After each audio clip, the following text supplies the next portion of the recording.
Alrighty. Hello everyone. Welcome to day 3. I think I can actually keep this one short so we can have multiple days because that helps me.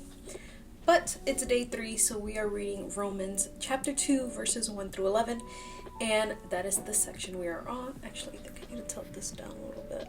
Chapter 2 goes into God's judgment, and when I was reading the first few verses, it really just kind of reminded me, like, don't be a hypocrite. The first 2 verses say, "Therefore have no excuse, O man, every one of you who judges. For in passing judgment on another, you condemn yourself, because you, the judge, practice the very same things." And it just reminded me that God's kindness, grace, mercy, love, his forgiveness should bring us to repentance, should bring us to our knees before God, and should in turn help us to love and show compassion and show grace and mercy and forgiveness to others, just as God has done to us. We need to remember where we were, where we came from, what God saved us from, and even the work that he is still presently doing in us, because we're not perfect. We still make mistakes. So to judge someone else, especially those who are not saved, we need to show love. There's truth in love, because even reading the notes in my life application Bible, it just made the point that, none of us can save ourselves. We are not good enough to save ourselves. Our works are not good enough. Our lives, we will never live our lives perfectly enough. We are not the perfect sacrifice that Christ was. We have no right in judging those who aren't saved and are living sinfully, but there's a place where truth needs to be told. And I like my life application said, kind of like a paraphrase, it says, "We need to speak out against sin, but we must do so in a spirit of humility." There's a way to do it, and I think that's why I like Paul, because he's really just slapping people with the Bible, with truth, but he's doing it in love, because even in the first part, he's talking to those that are unsaved, like, God gave you up to your lusts, God gave you up to your passions, God has wrath, God is angry. But he's also talking to those that are claiming to be believers and saying, but you were once like them too, so don't forget, don't judge them. He's very much like a say it how it is, because he's been there. And I think that's also why Paul has such a great testimony, because he was there too. He was a man who was killing Christians, going after them, killing God's people, and then he was converted himself. So he knows, and I think that's what makes him and his testimony so powerful, because in one way or another we can all relate to him, whether we lived the worst life or a quote-unquote good life before knowing Christ.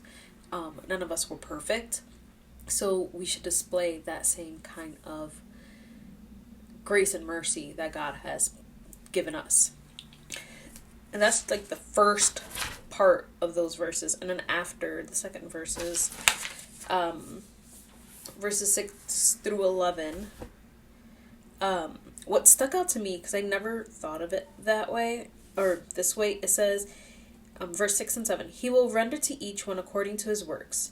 To those who by practice and well-doing seek for glory and honor and immortality, he will give eternal life. But for those who are self-seeking and do not obey the truth, but obey unrighteousness, there will be wrath and fury."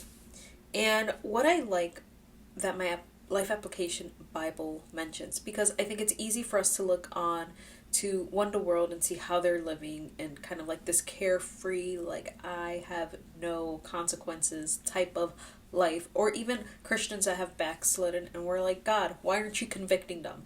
Why aren't you working? Why can that believer sin and do all these things, live their life in an ungodly way, yet I have these convictions and I'm not doing that, and I don't feel like I'm being blessed and all this stuff. And in my life application Bible, it says, we are not, no, where is it? Oh, I found it. I thought I was losing my mind. It says, "It is easy to mistake God's patience for approval of the wrong way we are living. Self-evaluation is difficult, and it is even more difficult to expose our conduct to God and let him tell us where we need to change. But as Christians, we must pray constantly that God will point out our sins so that we can heal them, so that he can heal them.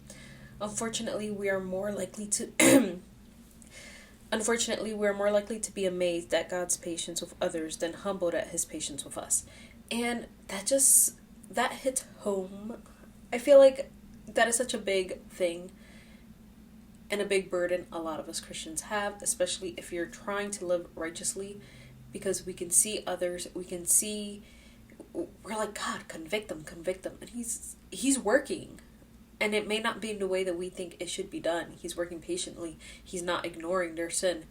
He's just, he has patience, just like he had patience with us. And I think that's what was amazing for me reading that, is that God does have patience. And we need to be okay with that. And God's timing is perfect. So whether we think he's doing things too slowly or he's not, like, going to them, like, we shouldn't be focused on them. We should be praying for others.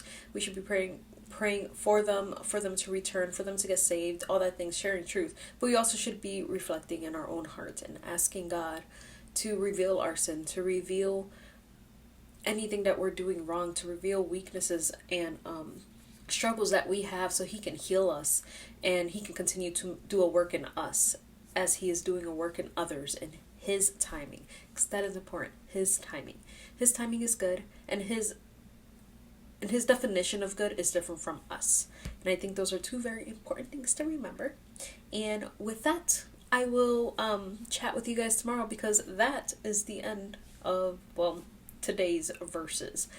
But yeah, so hopefully this was short enough and we can squeeze in at least another day, because I've been chatty. I've been so chatty. So I will talk to you guys tomorrow. Hello everyone, it is day 4. We're reading chapter 2, verses 12 through 29. And before I even started reading, I did some Bible journaling, so I will insert those clips here. I just did some tip-ins with some paper I already had, and just use some washi tape. This is from Mr. Pen. It's like the grid washi, and I used this darker color, and just some plain tape to stick it in, some paper I had on hand, and just typed in some of the notes that I've spoken to you guys about these past couple of days. Based on my Life Application Bible, I just added some of those notes, added some of the notes from my Psalms journey into here, and yeah. So now it is time to read for day 4. It is much later in the day, but that is okay. We're still reading God's Word, and that's what's important. So I'm pretty sure here, like the title of the section in my Bible says God's judgment and the law. So we are still on God's judgment, because, remember, Paul now turned to the believers and just reminding them that, it is not of ourselves that we are saved. So I think this is the part where, and into chapter 3, we go into, like, for the wages of sin is death, the gift of God is eternal life through Jesus Christ our Lord. Those verses, the Romans road. And so I'm going to read, and then we can chat a little bit more. It's talking about the law. So I just read verses 12 through 16, and it's basically, Paul is talking about the law and how, from what I remember, from different sermons, different studies, a lot of the Jews were having a hard time with the law versus faith. And Paul here says, like, if you are living under the law, you'll be judged by the law. And something that we have to remember is that Christ came and fulfilled the law. Does that void the law? No. But Christ came and fulfilled it. And something that I think is very important is that we need to understand the law and understand that God gave it to these people and showed them their need for a Savior through the law. And also just how Christ fulfills it is by being our high priest. Reading through Hebrews is definitely helping with making that connection. There's like the little booklet I've mentioned before.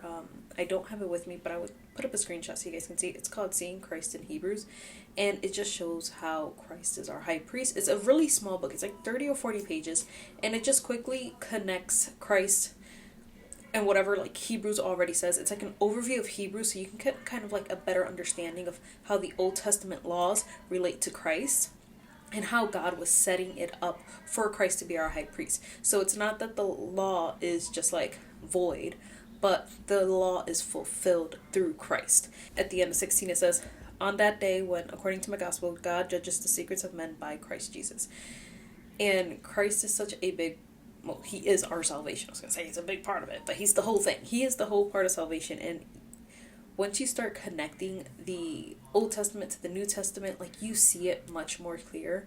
And I think because we're going through Hebrews in such an in-depth way, like we're going verse by verse, I can see that more clearly now and understand. I don't feel like I explain it well, but it's much more understandable. I wonder what my life application Bible says. People are condemned not for what they don't know, but for what they do with what they know. Those who know God's written word and his law will be judged by them.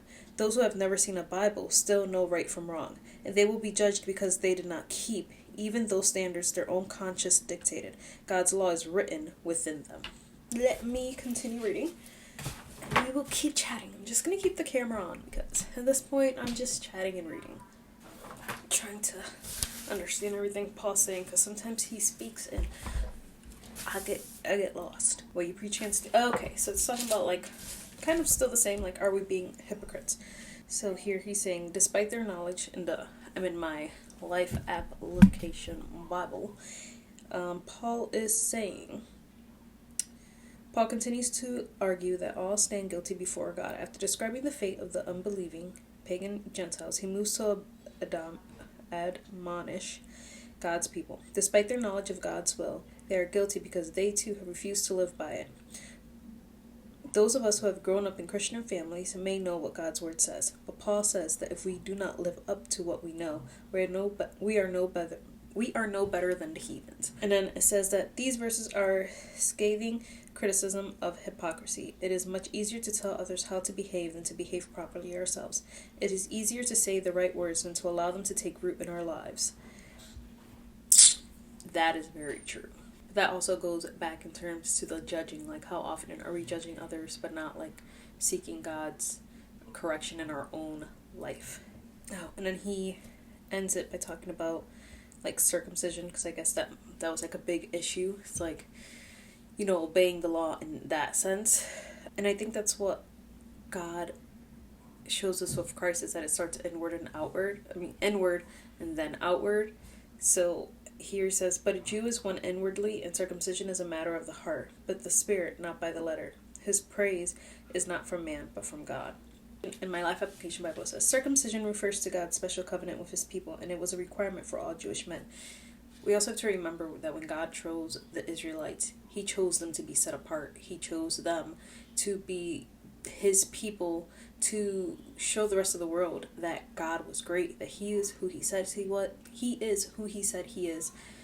The tenses of God are confusing, but to show that he is God and to be that representation on earth. God set them aside, so he had them live differently. Hence the law, where they lived very strictly. They had things to obey, and it was to show that they were different from all the people that believed in the pagan gods, to show that their God was greater.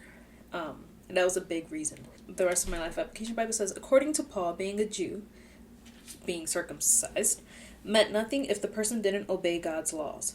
On the other hand, the Gentiles, the uncircumcised, would receive God's love and approval if they obeyed God's law. Paul goes on to explain that a real Jew, one who pleases God, is not someone who has been circumcised, a outwardly thing, but someone whose heart is right with God and obeys him inwardly. It also says to be a Jew meant you were in God's family and heir to all his promises. Yet Paul made it clear that membership in God's family is based on internal, not external qualities. All whose hearts are right with God are real Jews.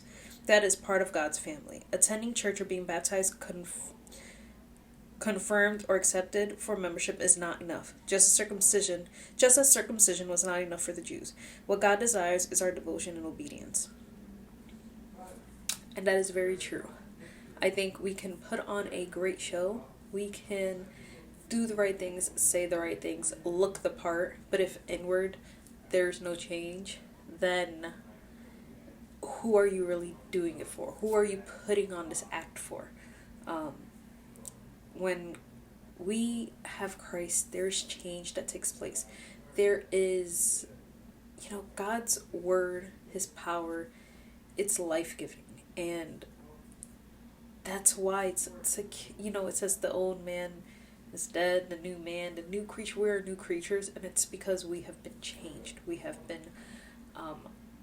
we are alive again. And I feel like that keeps coming up too, even in like Hebrews, where it talks about like Christ's resurrection from the dead was like his rebirth. And it reminds me of baptism. Baptism is supposed to be a show to people that we have Christ, that we have been changed, that God has done something in our lives. It's an outward thing to show what God has done inwardly. Getting baptized alone does not save you. Christ saves you. So, yeah. Oh, I forgot to put the little bookmark in there. So, those were the verses for today. I'd love to hear what you guys have been getting out of this. It's been nice like chatting with some of you guys. I know someone else commented that they have recently been studying through Romans, which is super exciting. So yeah, so I'm just excited to see what God is going to do, how God is going to work through this, and just how much we're going to learn and grow. So it's been good. It's been deep. It is a lot. It is a lot.